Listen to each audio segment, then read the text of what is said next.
52ஆம் சங்கீதத்திலே 9ஆம் வசனம், நீரே இதை செய்தீர் என்று உம்மை என்றென்றைக்கும் துதித்து உமது நாமத்திற்கு காத்திருப்பேன். உம்முடைய பரிசுத்தவான்களுக்கு முன்பாக அது நலமாயிருக்கிறது. நேற்றைய தினத்திலும் இதே வசனத்தை நாம் தியானித்தோம். அதனுடைய பிற்பகுதியை இன்றைய நாளிலே நாம் தியானிக்க இருக்கிறோம். இன்றைய மன்னாவினுடைய தலைப்பு, கர்த்தருக்காக பொறுமையுடன் காத்திருங்கள். கர்த்தருக்காக பொறுமையுடன் காத்திருங்கள். இந்த அநேகரிடத்திலே அந்த காத்திருப்பு, பொறுமை இரண்டுமே காணப்படுவதில்லை.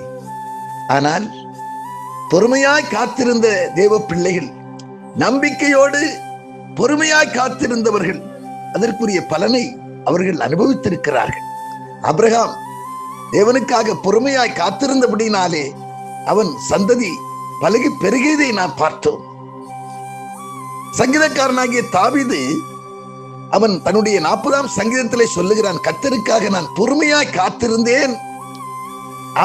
அவர் என்னிடமாய் சாய்ந்து என்னுடைய கூப்பிடுதலுக்கு செவி கொடுத்து உளையான சேற்றிலிருந்து என்னை தூக்கி எடுத்து கன்மலையின் மேல் நிறுத்தி என் அடிகளை உறுதிப்படுத்தினார் என்று சொல்லி அவன் சொல்லுகிறதை பார்க்கிறோம்.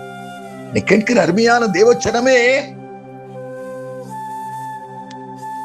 சங்கீதம் 27ஆம் அதிகாரம் அதனுடைய கடைசி வசனத்திலே பார்க்கும்போது, கர்த்தருக்கு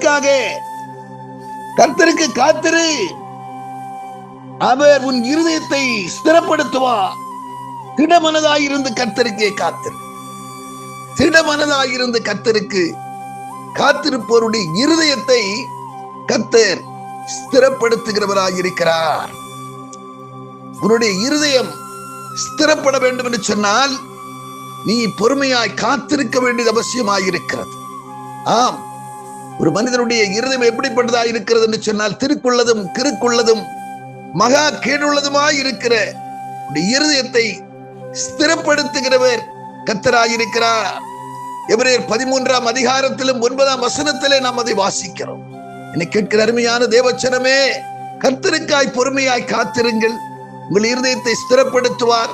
இது மாத்திரமல்ல, அவர் உங்கள் கூப்பிடுதலுக்கு செவி கொடுத்து கன்மலையின் மேல் நிறுத்தி உங்கள் அடிகளை உறுதிப்படுத்தி உங்களை வாழ வைப்பார் என்கிறதிலே சந்தேகமில்லை. பரலோக பிதாவே, நாங்கள் உம்மை துதிக்கிறோம், ஸ்தோத்தரிக்கிறோம். ஆண்டவரே, நாளிலே நீர் தந்த வார்த்தைக்காக நன்றி செலுத்துகிறோம்.